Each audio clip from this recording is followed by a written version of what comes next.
Hey, welcome to the Relentless Positivity Fitness Podcast. I want to tell you a story today. So this is for you if you just need a little bit of hope. Sometimes in life, if you just have a little bit of hope, man, that's all you need. I want to tell you a story about somebody. So she was 46 years old. She had two closets, clothes that used to fit and the for now stretchy stuff.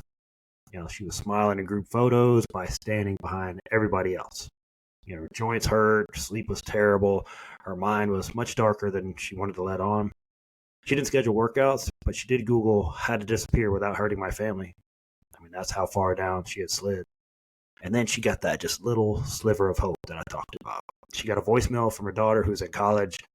Hey, Mom, I know you've been tired, and I don't care how fast you go. Will you come walk with me on Saturday? And she almost deleted it. But then she listened to it again. She saved it. And that one invite cracked the dark just enough for the light to leak in. And the Saturday showed up late. When you really don't want to do something, you'll show up late. We've all been there, right? Didn't have the right shoes on. She was wearing jeans. She was breathing heavy by the second block. Daughter didn't care. She just handed her a water bottle and said, hey, same time next week. And that was the foothold.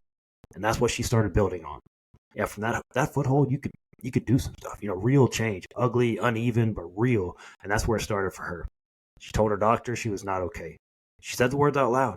Truth always beats pretending. And then she got screened for depression. She started counseling. Professional help's always going to be better than that white knuckle, overcome willpower type stuff. It's not it. Get some help. It's okay.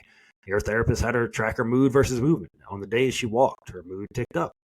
Data, not hype. That's what built the belief. She saw it in black and white, that movement was helping.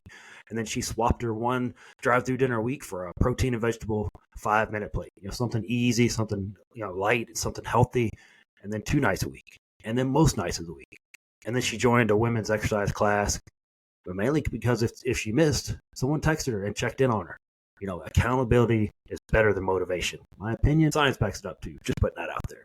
And then she started sending her daughter a nightly check-in. I got my walk-in, and her daughter replied, I'm proud of you. And then, hey, I got my workout in today. Great job, Mom. Hey, dopamine over donuts, baby. I may make that into a t-shirt, but...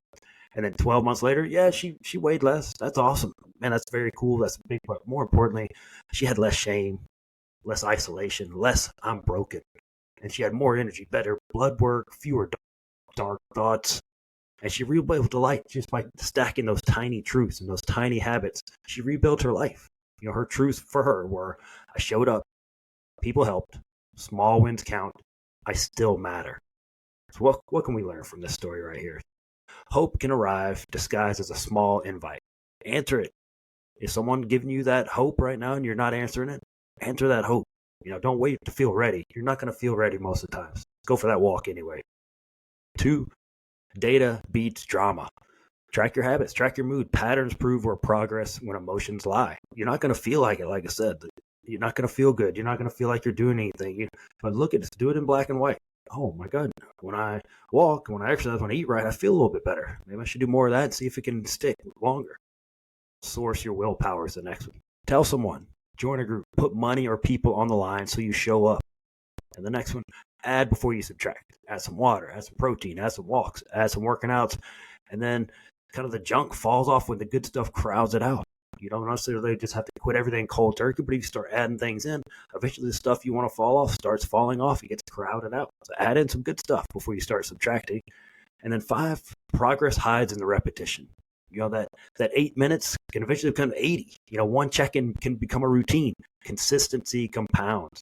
It can start so small, but snowball from there. But you got to start, and that's the hardest part. So start small. It's okay. It's about consistency. And then what can you do today? Text someone this week, will you go for a walk with me? Will you go for a workout with me? Something like that. I need the accountability. People love to help other people stay accountable. They will hold your feet to the fire. Pick someone the right person. I'm just putting that out there. But hey, book that doctor, go to a counselor, start a fitness program, whatever it is, which one you've been avoiding the longest, start there. And then something you can do today, move 5 minutes. Go for a 5-minute walk. Walk around the house. Hallway laps count, whatever it is. Do that. 5 minutes of movement. Just get out of your head for a few minutes and get into your body. And that's your sliver of hope. That could be all you really need. Sometimes you just need that little foothold. You need that partner, that therapist is going to help you walk through this. You don't have to do it alone is the main thing. Find that foothold. and keep building your life from there. Hey, if you're having those dark thoughts, you ever thought about harming yourself, please get help. You can call 988. It's a crisis hotline, or you can call 911 if it's that serious. The crisis hotline is not suicide and crisis lifeline. You can call them, they can help. That's what they do. And if you're outside the United States, you happen to be listening to this, there's a local emergency service or the international helpline directly. Just search up suicide crisis helpline plus your country. Either way, just know that you're not alone and that you still matter. Reach out, get the help. People want to help you because you matter, and we need you here. Thank you so much for tuning in. And if I can help out, please let me know. We'll see you guys next week on the Relentless Positivity Fitness Podcast.